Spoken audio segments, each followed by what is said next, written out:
I'm Tommy Green from HolyName, and this is the KingdomCore Podcast.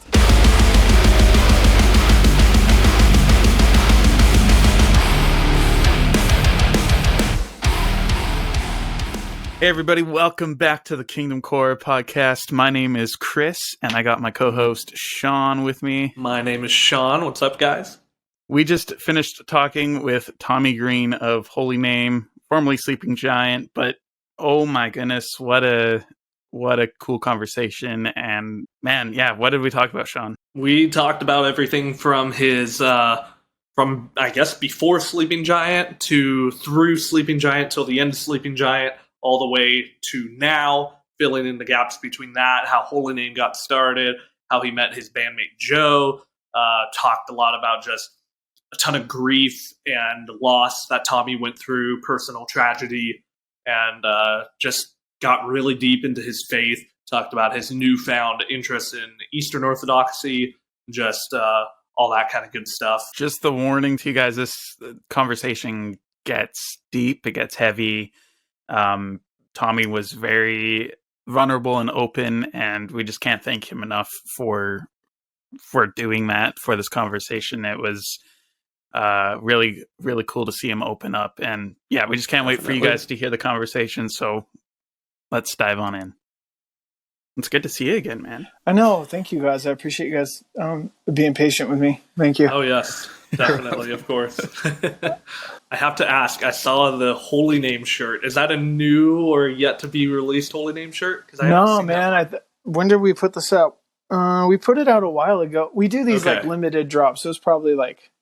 Gotcha. Okay. Maybe this was the one we just kind of put together a pretty special project, and we did that merch drop like maybe 4 or 5 months ago, and we're like, hey, we've got like a project going up, so it will be announced shortly. I can't talk about it yet, but it's gonna be pretty tight. So anyway, so yeah, this was that drop. So gotcha. Okay, cool.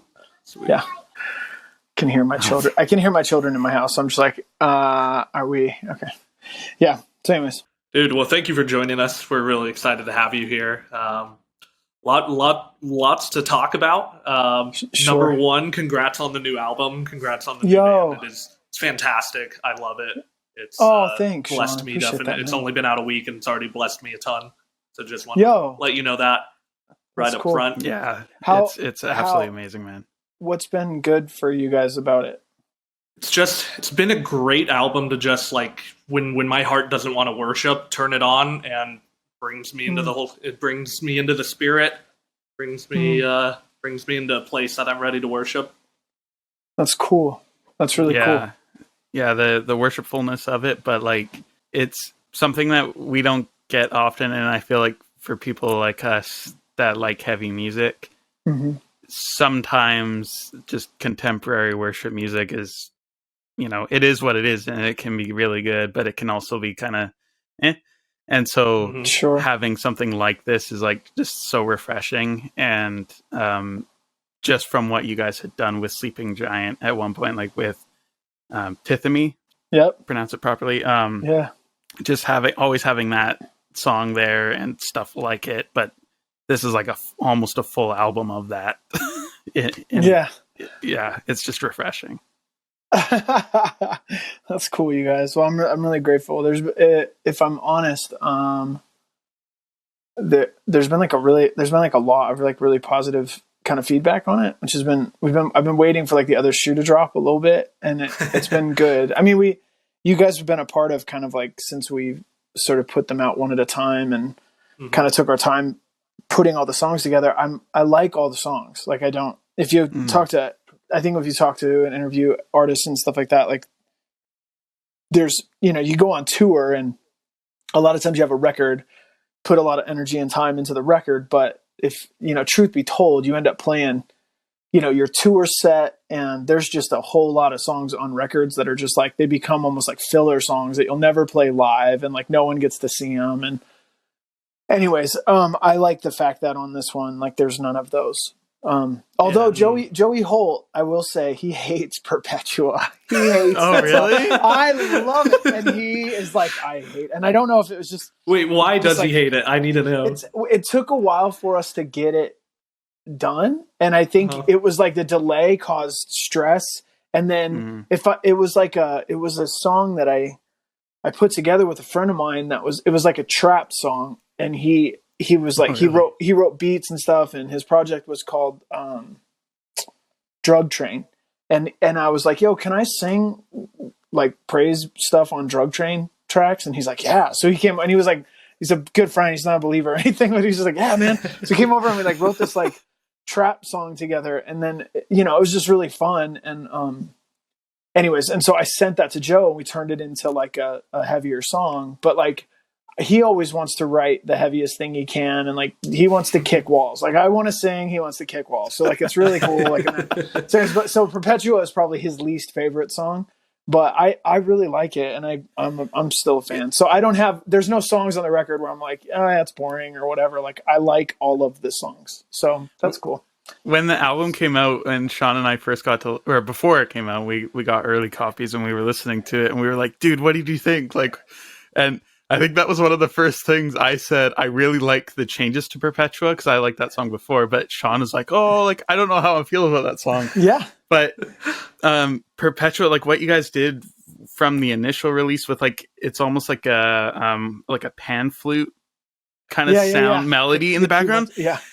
I love that. Like that's funny. Okay. Just hearing that when I heard the record, I'm like, oh my goodness, that makes this song like 10 times better, and it was already cool. good. It is yeah, really man, cool. That's awesome. Such a weird one, man. Anyway, it's super chill, and really, like, it was not, you know, My Way and Meet Me Somewhere Quiet and Perpetua and even parts of Celestial, and like these are just things that I just had in my house, you know, like it. Anyway, so it's interesting watching them kind of like Joe is a gangster. He's just so awesome, and he's good at everything, and so. Watching him kind of interpret and build, and then he would come up with melodies, and I mean, just such an incredible collaborator. So it's been fun. It's really, really good. Cool. So I really like this record, I guess is what I'm saying. And so it's interesting getting feedback from people where it's like, it's a good record. And a lot of people seem to really like it. And I'm like, thanks, man. I really like it. I'm really grateful. I'll listen to this record. Like, that's cool, you know? Yeah. So, and it feels like something different. Like, I mean, maybe there's stuff that sounds like this, but I don't know anything that sounds exactly like this. Gosh, that's wild.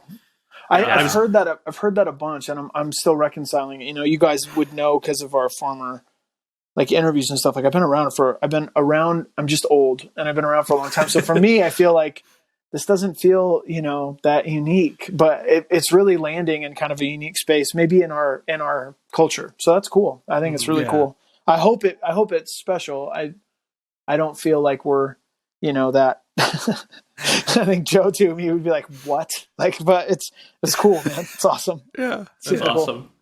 Amazing. Well, I wanted to ask you first off, like, let's fill in the space between Sleeping Giant ends and now there's a new HolyName record. Let's fill in that space between and kind of dig into that journey. Cause I'd love to hear like when you left Sleeping Giant, when they disbanded, did you ever think you would do music again? How did you meet Joe? Did you already know him? I'd love to just hear all of that. Yeah, man. Well, you know, Chrissy Green and me have been, in a lot of ways, we've been pastoring since 2000. And I mean, I started a Bible study in California in 2004. And then that turned into our first church. And that church was called Tithemy. When I left Redlands and moved to Salt Lake City, Eric, the guitarist of Sleeping Giant, but then the singer of Death Star, he's like my best friend, and he took over pastoring Tithemy in Redlands. And so that is a church that's still going in the Inland Empire right now. And we moved to Salt Lake. And so Chrissy and me have been basically like pastor people. Like I was a preacher and, you know, all that, but you know, we were just interested in the local community. And that was what we've been doing for a long time. And about 10 or 11, we started getting kind of encouraged from people that we were going to meet people from different countries, different places that would just want to like link arms. And so we had a ministry at that time called Revolution Reality. And I just thought it was like the preaching component of whatever I was doing. And it turned in that kind of time into almost like a gathering point for a whole bunch of leaders all over the world. And so from about 2011 through probably like it's still going. The community is still going. We just have we had at one point 10 or 11 groups, 6 or 7 in the US, like 1 in Canada, 1 in New Zealand, 2 or 3 in England. There was just, and they're a little rough and ugly, just like hardcore people, you know, and we were just doing our thing together, and it was just community. And so that was the Rev gatherings, and now people would know it now as like the Rev Gang. But like once a year, everyone would fly into Utah, and we would just have a big meetup and catch up, and then we would just kind of see what God was going to do. And so Joe, I met at Sunshine Festival in Minnesota in probably 2012. And he was just this young, like metalhead kid. And he was reaching out for community at that point. And so he's just been a Rev dude for, you know, close to 10 years. And just this young kid, and him and his beautiful wife, Shauna, they got married, they had kids, and he's just working. And in a lot of ways, he thought kind of music was over because he's just a really good dad, super faithful provider. And like, that's his life. And during the COVID kind of lockdown, we were going to do a Rev, like one of our projects was we just wanted to do like a Rev worship record just for fun, because we have all these incredible people that are really good, like they're good musicians and been in different hardcore bands or just like worship teams and stuff. And so we're like, let's just do a Rev worship album. And we were planning on all flying and recording it together. And then when the lockdown happened, we were just like, well, let's just do like a COVID mixtape. So wherever you are in the States or in the country, record a song. And I'll send you guys the link. The UK crew, you know, they launched a Rev Midlands in Birmingham in the UK, and they do hardcore worship like once a month. Oh, really? And it's like amazing. A really cool like community. And so they put out they put out a hardcore worship song, you know, and then we were doing stuff, and then we were just waiting on other people. And so the first project that it was, I just wanted to jumpstart. I want to make sure that I was going to do what I was asking other people to do. And so, I sent one of the worship songs that I had written to Joe and just said, could you do something with this? And so, you know, can we make it heavy? And so he did that. And that was, Meet Me Somewhere Quiet. And then my brother-in-law, Aaron Craner, who was the pastor of the Rev Salt Lake Church, he is an incredible worship leader. He's one of my favorite worship leaders in the world. And he wrote a song, and the second half of that song is this beautiful acoustic song. And he's like, lead me onward. And I was like, when I heard him sing it, I was like, this was like 2016 in our men's Bible study. And he started playing this song, and he hit like Fall on Your Knees. And I just started crying, and I was like, I am going to steal that chorus. And I'm going to put it, what I told him back then was, I'm going to steal this chorus and I'm putting it on a Sleeping Giant record, because I want everyone to hear this song. And he's super humble, and he's an incredible writer. And actually his family, I think, is from the Vineyard Church movement. And so he's actually written different songs, and Vineyard people have taken songs he's written and like turned them into stuff. So he's just this incredible dude that like, he doesn't care. He's a well of like amazingness. And so he's one of my favorite people. So anyway, we ran out of time on I Am.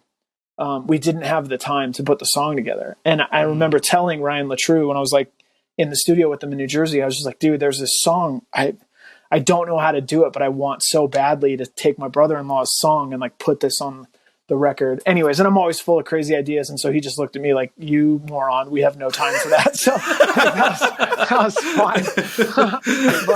So anyway, you know, it was in the back of my mind forever. I've always wanted to hear that like bigger. And his lyrics are incredible. And part of why I think that song lands and feels so incredible for a lot of people, maybe not for everybody that hears it. And I don't expect that, but for certain people, it really resonates with them. And I think it's because it's born from such an intense and beautiful journey, and from a beautiful human and a pure and like a holy, he's a righteous man. Like, that's what I think of my brother-in-law. And so it's a really good thing. So anyways, shout out Aaron Craner forever. That's his song. So anyways, so we took that and I was like, can we cover Aaron's song? And then I had some other stuff. And so the one song turned into two, turned into just like started going. And so a big part of that, when we had the Rev gathering, not 2020, 2021, people were able to come. And so we had a mixture of like, we did it online, but then we had homies show up. And so when they were here, that there's a picture of me in my upstairs with like these headphones singing into a microphone. Like that wasn't the studio session. Everyone in the crew came upstairs and sang on the chorus. So the chorus for Creed is all of the Rev kids from all over the country that could make it in. And so that was just like a DIY kind of like, yo, let's get everyone singing. And so homies from LA and Phoenix and Florida and Texas and New York and like Canada and everyone was in. So if they could get here, they were here, and we just had everybody sing. So that's like a collaboration of our community in a big way. So that was kind of like our church expression for a long time. And to be honest with you guys, even like in the kind of the last little while. So leaving Sleeping Giant, we finished up in 2018, and I was still very much ministering and like church stuff. And then really 2018 through 2021, my wife's mom was like really sick with cancer. It came back a couple times. And so Sherry passed away in the midst of the 2019 kind of year. But in 2018, my little brothers and my whole family flew out to California, and saw the final show in Southern California. And it was like the last time that I got to be with both of my brothers. And then in May, a couple months later, my little brother Connor just passed away really suddenly. And then within a month of that began this thing where Chrissy and we ended up having 4 miscarriages through 2018 through 2021. And in the midst of that, her mom died, and my uncle died the same weekend as her mom. We had a nephew overdose. It just felt like we just got slammed by death. And for those of you guys that would know, Sleeping Giant, it was super charismatic, very Holy Spirit. Let's see miracles. Let's go after this stuff. Like that was where we were. And so, whenever any of this stuff hit the fan, we were like, we've got an answer. We're going to do, it was very much like, we're going to do all of the stuff. And dude, we I don't mean to be foul at all, but it's like, we got the beat out of us for like 3 years. It did not work. Like none of that worked. None of it. And in the midst of it all, it was the first time in 20 years of relationship with Christ where I felt like I'm going to you the way you told me to. I'm asking you to talk to me. And it was like silence. I couldn't feel it, and I couldn't like hear him. But in that, I could almost like see him everywhere, but it was like nothing made sense anymore. And so, and in the midst of that, just to be completely honest, Eric and I were on staff at a online like biblical training college thing. And the head of that school, we found out, basically we caught him as like a covert narcissist that was grooming all these people on his staff. And, just the worst stuff ever. And so we were instrumental, I would say, in shutting this whole school down, and watching kind of our culture, how they treated, the people that had been victimized, as well as the person that was running the show. And I got to see up close and personal again. I've been a part of a number of people that have slipped and sinned, and I'm a sinner. Like I don't care about any of that. Everyone is human before the Lord, and everyone makes mistakes, and I'm a second chance kid. So like, I don't have any right to judge someone else for sinning. I do it all the time, but it was the thing that was disgusting and heartbreaking to me was watching the heroes of the movement that I was kind of a part of, care so much more about seeing this vile, manipulative, horrific dude. They wanted to see him back in ministry so bad, and they didn't care. Really, they didn't care. They didn't stop and actually listen to the pain of the people. And that was the last straw for me. And so I don't mean that to be like, it was the last straw. But I really was like, I'm done. I'm done with this culture. I'm done with your answers. I'm done with pretending that this stuff is working. I'm not out to be crappy to the church. I'm not out to slam God's people. I'm not out to be some bleh, but like I am not like you, and I will not sign off on this stuff anymore, and I won't be your hype man, and I won't invite people into a toxic thing that was like life-giving to me. It was like everything that made me like Tommy from Sleeping Giant. And at the same time, I'm like, and I think a lot of this stuff is like, whoa. It was just I was completely just like lost, if that makes in Christ. I was just like lost. And that's just a lot of people, probably a lot of people have a story, but I wasn't out to be like negative and I wasn't out to do that. I was just heartsick, and I was angry, and I was hurting, and I was mourning, and God was silent. And so it was like, I really lost so much of my identity in my relationship with Christ. It was like, I don't know where to stand. So I was like, I really need to search and figure this out, because I feel as though I've been worshiping almost like this cultural God. And that's fine. Like, I mean, it's fine. But like, there's a passage in the Song of Songs where she's on the journey and she says, the watchmen found me. They beat me. They bruised me. They took away my cloak. And these are the watchmen. These are the ones that are supposed to be watching out. These are the ones with the authority. And she's just looking for her beloved, and she's wounded by the very people that she's thinking are going to protect her. And so I know that's a part of our process of Christianity 101. Blessed are you when you are blessed. It's like when stuff is hard, usually we're becoming more Christ-like, or we have the opportunity to. So I don't despair about that. But anyways, that was where I was like, I need to figure out if what I believe is real, and I need to find out what about Christianity was true, or I can't do this anymore.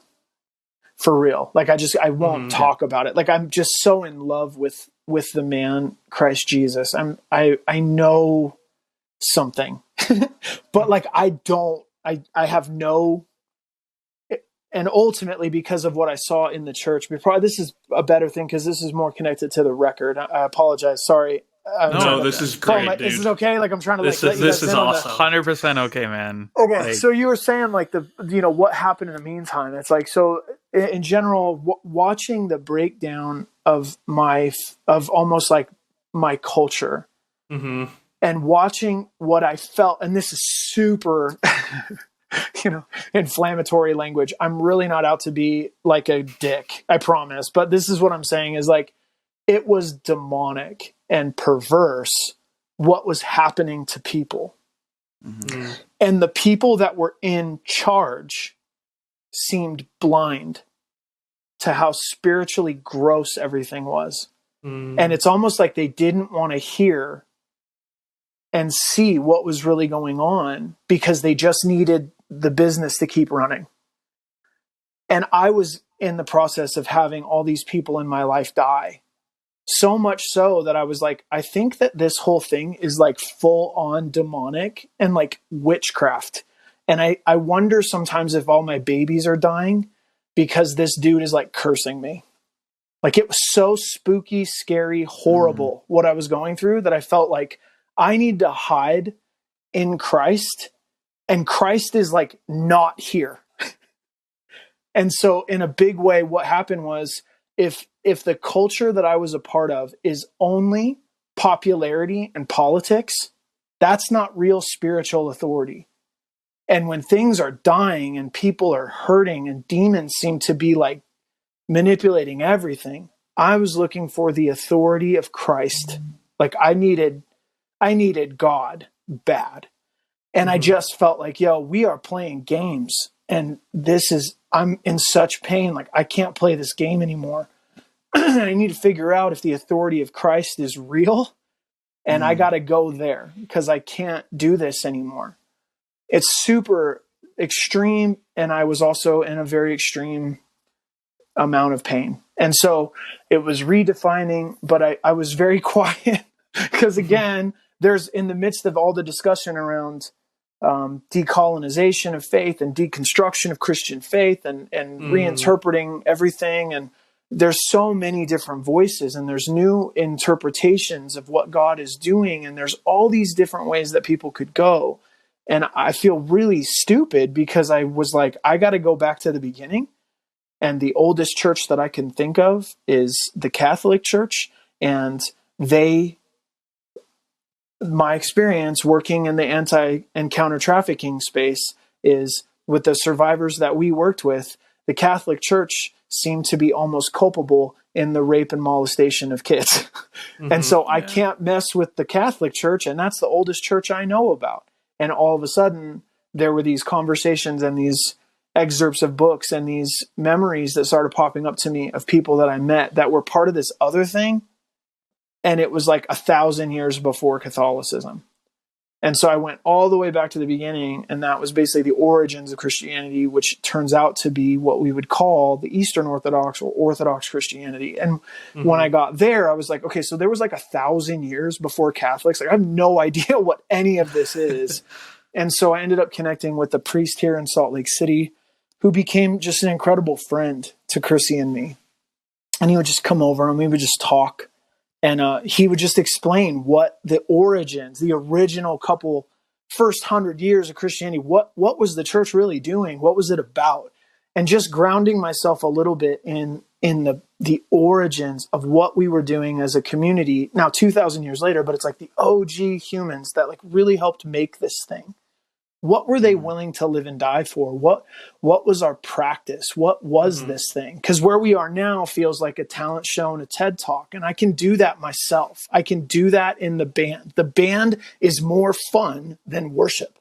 And someone preaching from stage at a show is way more riled up than a lot of sermons I would hear. Like, we can do, if it's just entertainment with Jesus' name on it, I can do that without you.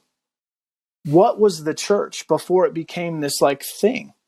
And it was beautiful. It was just, and I started pissed and angry and hurting. And about 5 or 6 months into reading all of the history of the church fathers and all this stuff, and I stopped and I was checked by this priest and by maybe the presence of God, the voice of God. Just was like, many people kind of go after even the hardcore scene, the Christian hardcore scene, because they're pissed, because they're angry, because something isn't working, because of what not to do. And I built my Christianity in many ways on that for 18 years. And then when everybody died, including my son, like my son at 18 weeks, my unborn son at 18 weeks was perfect and gone a week later. My little daughter was perfect, 16 weeks, gone a week later, like inexplicably. I've got videos of them and the nurses are like, they're perfect. And then like when that went away, what came out of me was not holy. And I'm like, yo, I've led a lot of people to Christ and I've preached all over the world and I don't feel holy at all. Like, I don't know if any of this actually got in here. That was where the Lord was like, do you want to stay pissed off or do you actually want to become, and it might make me cry a little bit, but that's okay. It's like, do I want to become a righteous man? And I just do, but I don't know how. Like, I'm so like this. Welcome to the club. It's like so much hate. Like, it's like the worst. So that was in the moment of like, I only want to continue to pursue God in a way that is beautiful. I only want to be transformed by what is beautiful. I don't want to stay so frustrated by everything. And so that was my journey of like discovering that the origins of our faith, and there's man in there. There's systems and process. It's like, it's religion. It's super religion, which I never thought I would find anything in. And then I'm like looking at it and going, this is beautiful. And like, it really kind of helped save my heart a little bit, me and Chrissy both. And it's been very personal. So I'm like letting you guys into this like journey, but that was kind of the thing, was like, that was what was keeping me alive. And so being a hardcore kid that just like, I usually try to share my life. This record has just been the process of how I dealt with what I thought death was, how death met me, and then through the actual history of the church and through what I believe is a really beautiful the most beautiful expression of Christianity that I can find, there's a way to like process the grief in a way that Jesus is there. And so it's, it's profoundly personal, but that's kind of what happened is from 2018 to 2021, it was like death. And our answers, the answers that I thought I had as sleeping giant dude, they collapsed in on themselves. Mm-hmm. And then the culture that wrote all the books that seemed to support sleeping giant dudes, they failed. They failed in front of me. And I watched my best friend, who's like a hardcore kid like me, basically go toe to toe with some of like the like leaders in the movement. And those dudes, they've acted like chumps, man. And I thought if this was it, and our culture is so broken and full of hate that I thought if our culture would handle this better than you, we are so wrong. Like we are so wrong. Because if you're on tour and you're a manipulator and you hurt women and you're grooming girls and you're being like a creep, you're going to get beat up and left at a flying J. Like that's just what's going to happen. And you lose your privileges. But in the church, we're just like, yeah, it's fine. As long as you've got an anointing, I guess. Hence, Mr. Millstone. So that's maybe just a few months off. Yeah, just like, hey, cry. You're going to take a leave of absence. Yeah, cry a bit and write a book. It's like, dude, come on, man. Like, so in general, how to not cheat on your wife, like, dude, and that's what happens, and it's just business. It's business as usual, and we're so insecure in those moments to be holy because we're all such failures that we don't just let God be God. And in my opinion, I feel as though God would show up on the side of the broken people, including the person that fell apart. But like our system, that whatever that thing is, it makes no time. It can't stop. And it's disgusting to watch. So it's super, sorry, I probably said too much. Forgive me for that. What I'm saying is I just had to get out of there. And I was really, I'm still in some ways, between two worlds in some ways. And I think I'm far more of an Orthodox Christian than I ever was. And what I said to my beautiful wife, who's just such a gangster, she's like, I'm not trying to put on extra weight, religious weights and stuff. Like I'm not, and I was like, I totally get it. You don't have to come. Like I'm really trying to save my soul on this one. And I said, I'm just looking for the eyes of Jesus, and I will go anywhere to find them. And even if it makes me more quote unquote religious, I'd rather be like, it really gets me. I think that's true. I can feel it. I'd rather be holy with him than who I was. I don't know what to do. So anyway, so that was kind of the process. So HolyName as came expression of that, and Joe as well, like us just exploring Orthodoxy and being on that journey. That's what mirrors a lot of the imagery. And so it's this blend of that journey. Hope that's helpful. Yeah. Sean, is that good? That's great, dude. Thank you so much. Okay, tight. Dude, thank you for sharing that, man. We did it. Woo! Yeah, that's awesome. Like, I think part of like what's dominated Christian culture in the last 10 plus years is, not to put any blame on any people at all, but there was a certain book that was Jesus Over Religion, and I think that turned, like, in my area, in my church circles, that became a very prominent thing, was the relationship over religion, which is, I agree with, but in the Bible, like, it talks about like pure and like holy religion looks a certain way, and so it's like we just toss the term religious out with everything, right? And we don't even, it's like tossing the baby out with the bathwater. Yeah. Well, I remember thinking, like, this is so foreign. I don't even know how to explain this to my friends. Like, I mean, and again, you guys. You mean Orthodoxy? You don't know how to explain? Yeah, I just couldn't, like, where I was, because everyone's flying in for the Rev gatherings, and we're all these like kind of charismatic, like weirdo, hardcore kids from all over the place, and they're like, "What have you been doing?" And I'm like, "I don't want to tell you." Like, it's just like, oh God, well, been going to the church up the street, and and they're like, really, and like. Our community, it's like, it's community. So we're down for each other. It's like people have the right to change and grow, and like there's room. And that's part of the beauty of having a community of people that actually know each other is like, you're allowed to grow and change. That's like, it's not fatal. It's okay. Like we're going to figure it out. We're committed to each other. We'll get there. Father Patrick, the dude I was meeting with, he grew up as kind of a Pentecostal kid in the Midwest and didn't become a part of the Holy Orthodox Church until he got out of college, really, and became a priest and all that stuff. So he had a cool background because he was like, he's an Irish kid from the Midwest that, has a background in Holy Spirit stuff. And so we could have really easy talks about this, in a lot of ways. And one of the things that he talked about that I think is interesting, especially for people that are in kind of our culture, it's like Protestant culture.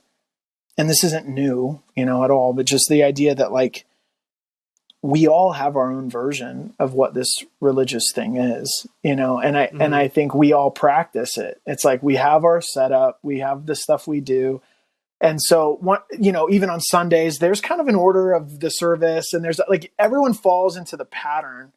And one of the things that he said that I thought was really brilliant, the goal of Christian faith, right, should be to be transformed into the image of Christ. Like the Apostle Paul said, I'm jealous that Christ would be fully formed in you, to the Corinthian church. He's like, don't fall in love with other loves. Like you've got one, he's like, I want Christ to be fully formed in you. And so the idea that we would be fully transformed into his image, that's what's center stage in the practice of the Orthodox Christian faith. And so he would say, I'm not spiritual at all. I hear people say like, I'm not religious, I'm spiritual. And then he would say, I'm not spiritual at all. Like I am a mess. He's like, I am religious, and I hope that helps me become spiritual. And it reframed it for me to go, oh, you're talking about a practice. We engage in this practice, and through the practice, the spiritual strength in us grows. And hopefully, the appetites and sort of the passions in our hearts get I have a homie that's like a charismatic guy that's like, holiness is the process of your yes getting bigger than your no. And so in this practice of Orthodox faith, it's like you engage in these disciplines and this practice of pursuing Christ. And in that, your yes to God hopefully can get bigger and bigger and bigger. And the things that say no to God get smaller and smaller and smaller. So you like kind of uproot the passions of your life. And the way I think it's Peter who says we are partakers of the divine nature. So we just partake of the divine nature over and over. And we all do it. We do it through our worship services on Sunday, or through our men's Bible study, or we're all in a practice, but we don't say it's religious because we say it's like relationship, but it's like, it's totally our religion. And it's just that. So anyway, I just like the way he said that. He's like, I hope to be a spiritual man, and I'm not. So I'm religious, and I use my religion to become spiritual. Yeah. And that's ultimately the goal for all of us, I think, is to be transformed. So it was helpful for me because it was, the mystical side of things, the Holy Spirit side of all of this is very present. It just looks so different because it's so different. So anyway, so that's been kind of my journey in it, man. That's the journey of HolyName from, leaving Sleeping Giant. And no, I didn't really think I was going to do music again. I was like, I think that's kind of done. I know I'm a musician. I'll keep worshiping, and I'll keep preaching and sharing and stuff, hopefully. And then we really got slammed, and then everything began to sort of change. Yeah. Wow, man, that's quite the journey.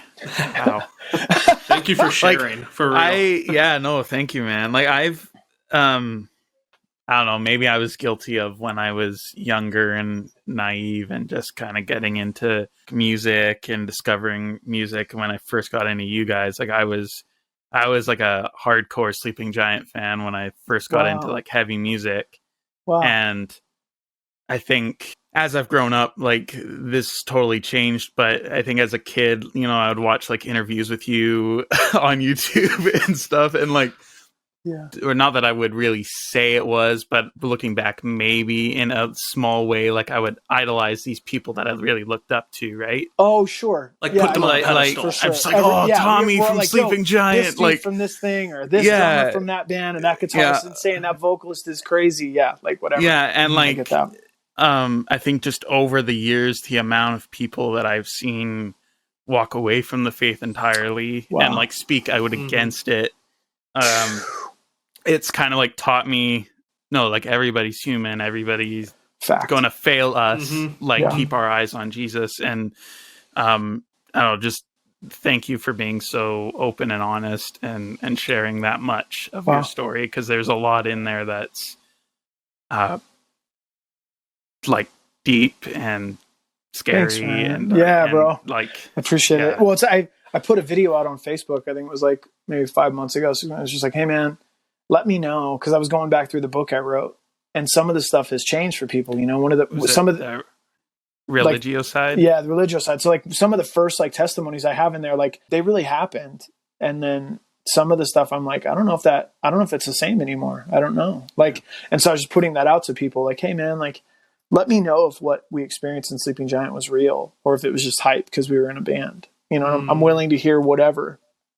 And this is kind of at the tail end of this, you know, roller coaster. At this point, I'm like kind of at peace in a lot of ways with like, I've sort of let go of where I've come from, and I'm sort of like in between this space, like looking for where God's going to take me. And I'm not mad, and I'm super grateful for where we were. And there was so much that was real, including some of the people that even like left the band that aren't even like believers anymore, were like, yo, you know, there was real stuff, and they're not even like practicing Christians anymore, but they're like, no, there was real, but you know, they had their own journey. And so it's like this weird tension of like, I don't have to be pissed about what we did, what I said, how passionate I was, what I believed. Like, that's part of what made me me. That's okay.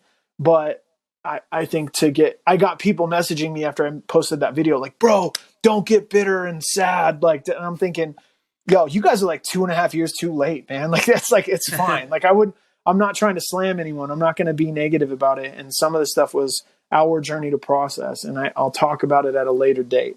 And so now as we're like through it, I'm looking back going like, no, like I'm so grateful. And I still, to this day, I have encouragements and words on my phone from people that are still, they're still rolling out there. Like, I still see God's grace like all over the place, but I've just needed to sort of, you know, change some stuff. And so it's okay. It's okay to grow and change and develop, and certain things mature and certain things stay kind of fluid and beautiful, and certain things stay really innocent and pure, and certain things you let go of as you mature, I guess. I don't know.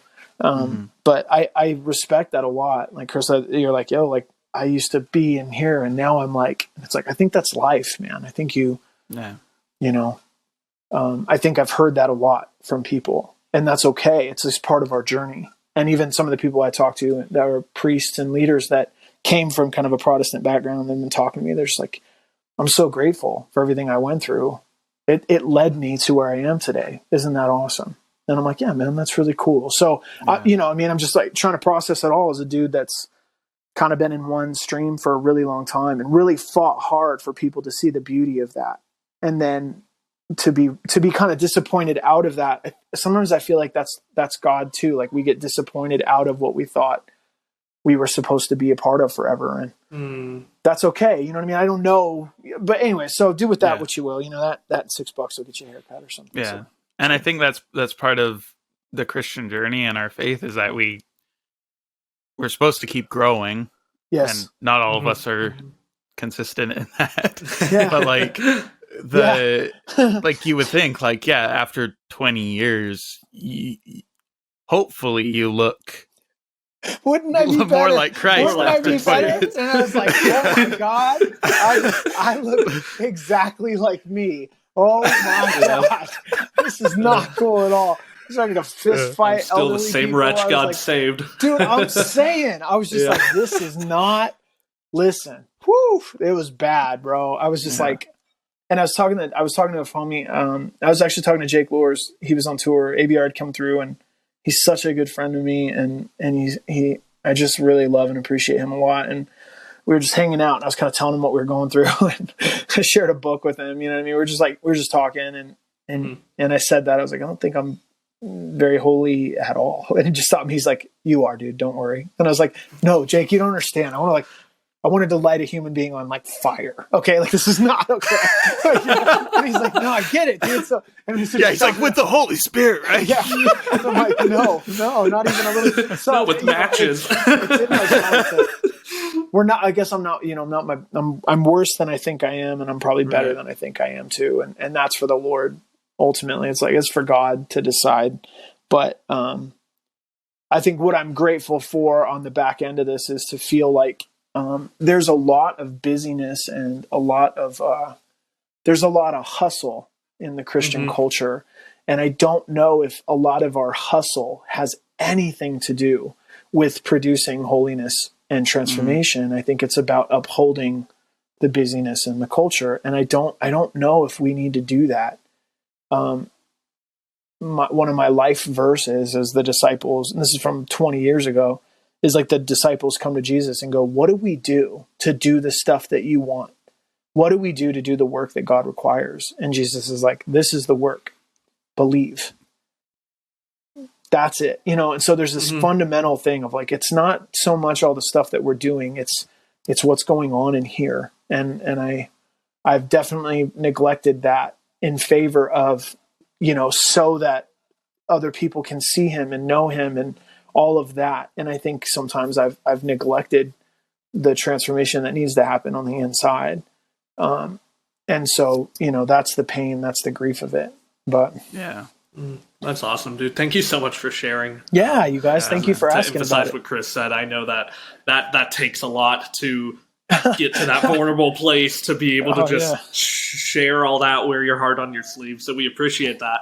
Thanks, man. I want to just ask you, because the deconstruction movement is just so prevalent right now. I would just love to know, what sort of encouragement do you have for people who maybe aren't in that place anymore, who have already moved on from Christianity, for people who are still in their faith and not seeing Jesus anywhere? What sort of advice or encouragement could you give them, or would you give them based on your personal experience? Man, I don't know. Our bass player Chayton, we were together.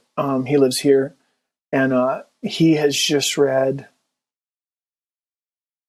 Death to Deconstruction, I think. Yeah, by Josh Porter. Yeah. Yeah, he was reading that book, and he let me borrow it. I haven't seen it. Some of my closest friends in the Rev community are definitely, in that mode. It's like as if some of us have tried to figure out where we are. Some people have really let go of a lot, and they're in that space. And then I felt like a total weirdo. I was this unique, I'm going to go be more religious. So stupid. I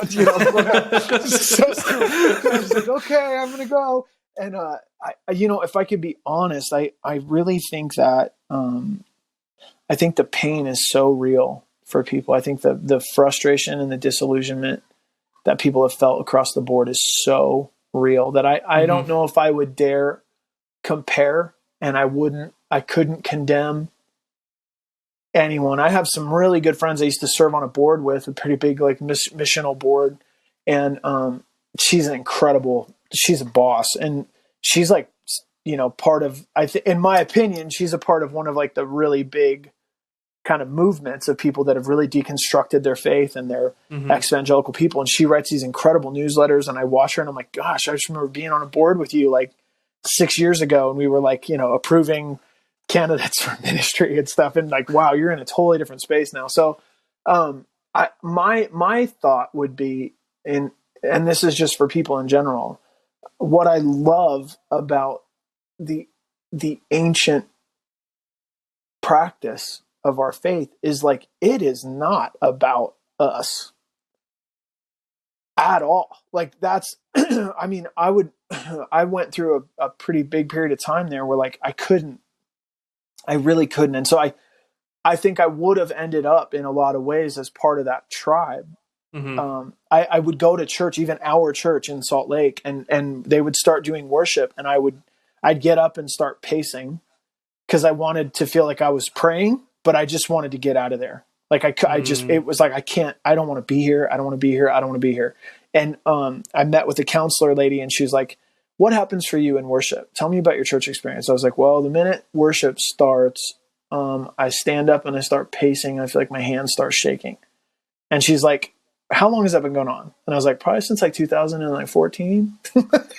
And she's like, you were going to have to start listening to your body there, bud. And I was like, So in terms of like traumatic memory from breakdowns and drama and this, when people go through amazing levels of trauma and loss and grief as a pastor, and it just stacks up in your experience. Like I'd been doing it for a long time, and I'd been a part of a couple of church like failures and watched people just lose everything, and death and divorce and affairs and all this. And you're just like trying to hold it together in a long time. And so in a lot of ways, I could have taken, I think, that route of like, I am traumatized by church. I cannot do this anymore. There's got to be a better way. And I'm going to go this way. And for whatever reason, and I have dear friends, even in the Rev community, I'm like, if you're going that way, I want to support you. So tell me who can I connect you with? How can I help you? Do your thing. For me, what was helpful was going to this church, and they speak in another language, and I don't know what's happening, and standing up, and like, it's not the same at all. It was almost like healing for me to just be in some spot where I was like, yo, like this has nothing to do with me performing in any way. Like I'm just here. And then there's a moment where they walk through, they call it the grand entrance. They walk through the sanctuary, and it's like, I just started like I could feel the presence of Christ, and was just like, whoa. And it was not like anything I'd been a part of. And so to stand in this place and realize that it goes on without our performance and all of our hustle, like it was very healing for me. So if I could be honest, I think there's people that are trying to create something new because of what they've experienced. And I think there's amazing ingenuity and innovation and potentially reformation that's happening right now. There's a new interpretation of Scripture that's breaking forth right in front of us. A lot of people don't love it, and a lot of people don't agree with it. And for me, I think I went back instead of going that direction. And for me, the healing was in discovering that where this thing started and how this thing started is so far away from where we are that I feel like people are like, they went this way searching for it. And I think a lot of people would really be healed by allowing themselves to come out of the mindset they've been in and going backwards. And I know it's so wild to say, I feel like such a nerd, but like, there's just something fascinating about what Jesus established 2,000 years ago. And it's just wild. And I didn't, so that's what I would say. They're looking, everyone's searching. It's fine, bro. Like Jesus is like, dude, if you go to hell, I'll be there. Like, you're not going to get away from him. And I really believe that he is going to be present. Like, he's going to be with people, man. Like God, one of my favorite daily prayers is, and it talks about God as the lover of mankind. God loves mankind. It's like God is with his people. Like he loves all of these people. And so my prayer is that he would be allowed to be himself for all of them, whatever that is, and that people would find their way home. But my encouragement for a lot of people that just feel like, yeah, this stuff doesn't make sense to me. It's just what we do, and I don't know where to go. I had a really interesting experience, and I've got homies that I feel like are like, yeah, man, this is wild. And they're kind of like exploring, and I'm watching them going, really? And they're like, yeah, man, it's wild what I'm feeling and what I'm experiencing. And it's totally not anything I'm used to. And so I would just say, and that's how genius God is. Like, he doesn't need our show, at all. And anyway, so that's what I'd say. I mean, in the face of that is like, I just have way too much respect for the human beings they're willing to break everything apart to find what they're looking for. It's like, heck yeah, go for it, man. Like, I can't do that. I'm not interested. I love so many people, and like, however I can help and love these people in Christ, I will do it. But my encouragement for people that are searching is like, if it doesn't work at the beginning, it doesn't work. And so that's where I was like, that's kind of what's fascinated me about this process and this journey. So I don't know, man. In some ways that's a deflection, but I just love people. I don't want to crap talk any one movement. And God, people are going to be really healed by having the freedom to leave something that's not working for them And I really hope that they find Christ and they find truly what they're looking for in him. And any system, right? Any system is going to fall apart if it's not true. If it's not based on him, it's going to fail. You know what I'm saying? And like, I've seen it. So, I just want people to be about Jesus. That's it. And if they're not about Christ, if they're not really willing to submit to what he wants, then they're still God in their own world. And it's going to be really painful for them when they hit the wall. And it's just like, dude, like, we're not that. Anyways. So yeah. So that's what I'd say to the movement is I haven't read that book, or I would recommend it. Chayton really liked the points that he made about deconstruction, that there's certain people that deconstruct and even fall more in love with Christ because of some of the challenges. Like, yo, man, that's awesome. Like, I just want people to be more devoted to him, and I want them to be transformed, and I want them to be more faithful and loyal to Jesus. And so whatever that is, like, all right, man, do your thing. And if you don't, and you get more loyal to your political party or your platform or your whatever, it's like, dude, screw you. I've already been there. I've been there for 20 years. I've watched this stuff go up and down. I'm not impressed by any of you at all. Like, it's just not a thing. So I for me, I just went the other way, and it just feels so strange, but I don't regret it. And I'm still scared. I'm still figuring it out. I'm like, okay. Yeah. Is that helpful? I don't know if it's helpful. I want it to be encouraging. I'm trying to be encouraging. No, that's great. I'm not good at this. I'm not good at this whole Christian thing. So please talk to people that are smarter and find a mentor and, whatever. I think it's the authenticity that's very helpful for people, that makes people feel like they're not alone. They're not the only one who's dealing with this. And I think that's really going to bless a lot of people. You're not alone. I swear to God. And, be weird. It's fine. Anyways, it's good. Yeah. Well, I Chris, what do you have to say? Is that cool? I mean, are we good? Is that good? Sorry, did I go way long on my story? No, that's good. Okay. I was just like, holy smokes. Okay, sorry, Chris, say stuff. No, I wasn't. I don't know if Sean. I was just nodding along. This is our one awkward silence. For the episode. We have an awkward silence in every episode, Tommy. So this is it. This is the furthest we've made it. But yeah, like I mean, we don't want to steal too much of your time this evening, but if you want to talk just a little bit more about HolyName specifically, sure. Like, what was the process of rejoining with Facedown? Like, how did that come about? Yes. Yeah, that was awesome. Also. I got it right here. Oh, you got it. I don't, dude. I think I feel like I ordered it. I don't have it yet. Thank goodness for Amazon in Canada, saving me like $30 on just the conversion rate. Oh, that's so crazy. Yo, what a trip, man. Yeah.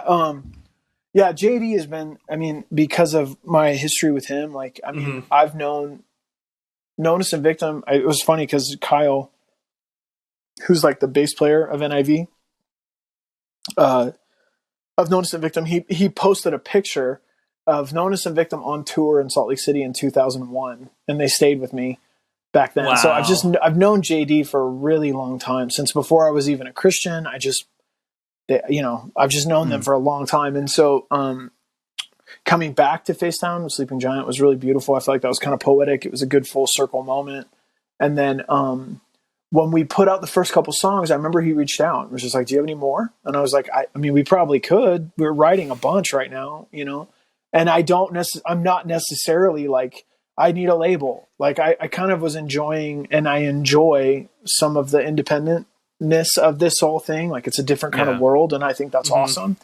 But JD's like the best. He's been the best dude, like, for us, just compared to some of the other things. It's like, dude, he's an independent record, like, label. He takes good care of his people. Like, he's not a weirdo about money. It's like super low key. Like, it's not big label stuff. It's not even big money stuff. It's just, he's just, seems to be really cool. So anyway, he just messaged me and said, if you're interested. And to be honest with you, I totally left it up to Joe.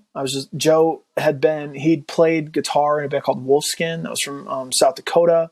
Super pissed, like real heavy, real angry.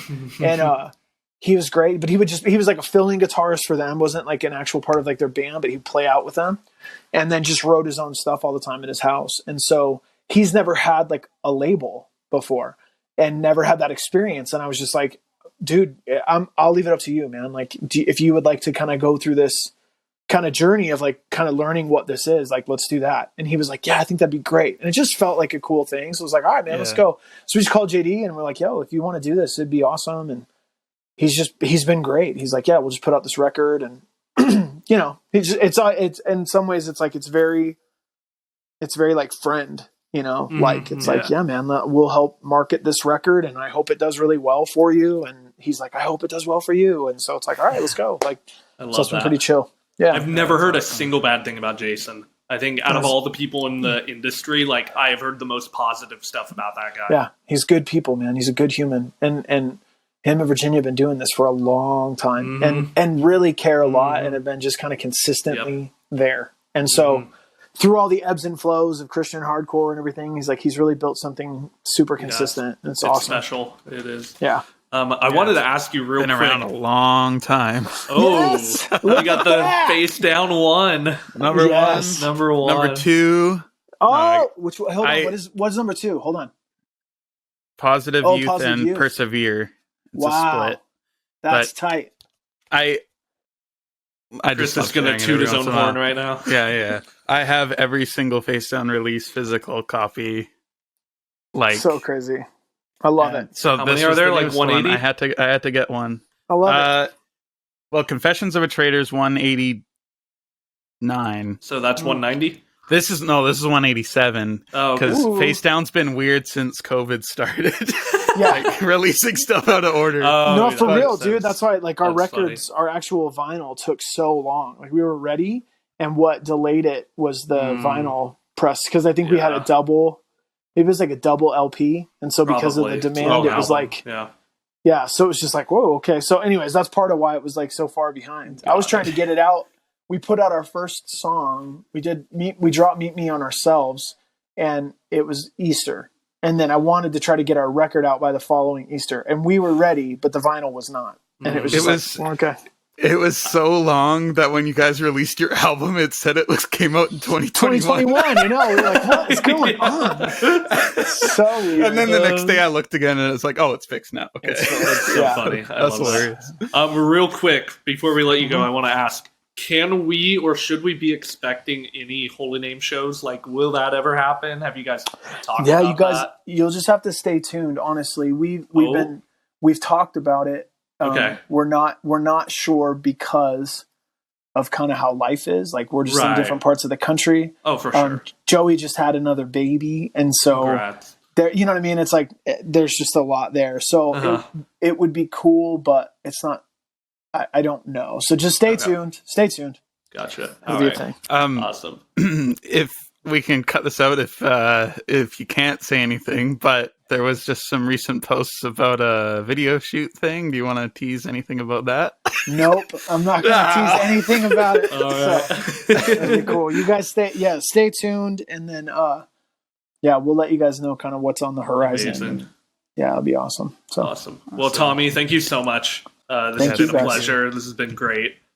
Yeah, I appreciate you guys. That is it for the first episode of the year and the first episode of season 3. Again, we can't thank you all enough for your support. Firstly, a special thank you to Tommy Green for making it work to come onto the podcast and talk to us. That was just such an amazing conversation. Probably for anybody, no matter where you are in your faith, in your walk with God, that there's something to take out of that conversation.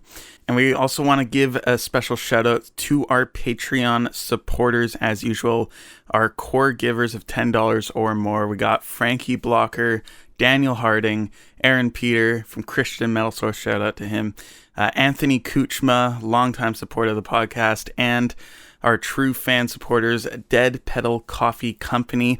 I'm just going to leave a little advertisement for them here at the end of the podcast because they deserve it. So shout out to those guys there. Also, a special thank you to Face Down Records for sending over early advanced copies of the HolyName album for us to take a listen to and really dive in and get to know the album. Before we did this interview with Tommy, this was actually supposed to be before the new year that we were going to do the interview. Here we are, we finally got it done. It was worth the wait though, absolutely. So we hope you all are going out and enjoying streaming, purchasing copies of that new HolyName album. It is a special record, and I don't think you'll be disappointed with it at all. So yeah, we got another couple episodes planned. We've already got another one filmed coming up shortly. We can't wait to reveal that one to you all.